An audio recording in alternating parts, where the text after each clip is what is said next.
bila kuweka jitihada zisizokuwa na mipaka za kutokomeza ukatili dhidi ya wanawake na watoto, hatutaweza kufanikiwa, na kwamba kamati zetu ni lazima ziimarishe umoja na mshikamano.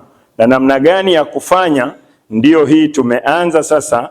Kwanza tumezindua kampeni maalum ya miezi mitatu kama kamati ya mkoa, na tunataka kampeni hii ishuke sasa mpaka nyumba kwa nyumba, pango kwa pango, mtaa kwa mtaa, na kuweka mipango mikakati ya mahususi itakayosaidia ulinzi na usalama. Kwa hiyo niwaombe sana tushirikiane.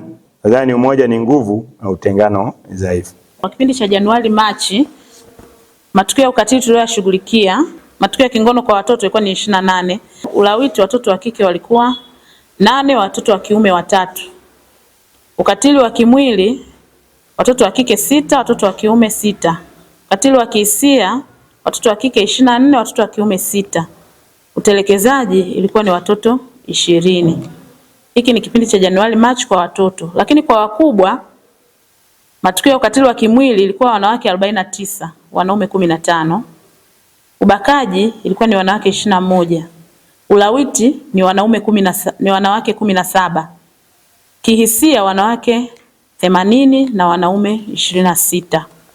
Kwa kipindi cha Aprili Juni, watoto ukatili wa kimwili matukio tuliyoshughulikia ni matukio 13 watoto wa kike, matukio 8 watoto wa kiume.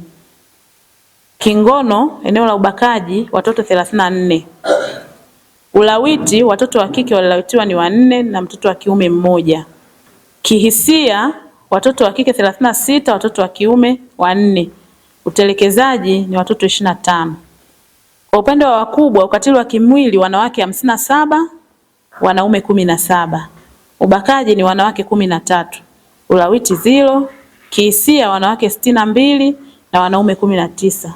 Takwimu hizi ni Aprili Juni na zinaweza kubadilika. Taarifa hii tuliandaa wiki 2 kabla ya kumaliza mwezi Juni. Kwa hiyo taarifa inaweza ikabadilika baada ya kuingiza taarifa zingine kwenye mfumo. Kuanzia sasa mpaka tarehe 10 taarifa zinaweza zikabadilika, kwamba zinaweza zikapanda, kwa sababu hapa ni pale tulipofikia tarehe 15. Na wahanga wote hawa walipata msaada wa kisaikolojia, walipata huduma za matibabu, msaada wa kisheria, na mashauri yako katika hatua mbalimbali, polisi na mahakamani, na kuna mashauri ambayo tayari hukumu zimeshatoka. Kwa majina naitwa Askofu Robert Bundara, ni mjumbe wa MTAKUWA mkoa wa Mwanza, lakini pia ni katibu kamati ya amani mkoa wa Mwanza. Tumekuja hapa Magu, lengo kubwa ni kuhamasisha kamati za MTAKUWA za kila wilaya ili ziweze kufanya majukumu yake na kuzunguka katika kila kata, kila vijiji, kuhakikisha kwamba tunaondoa ukatili kabisa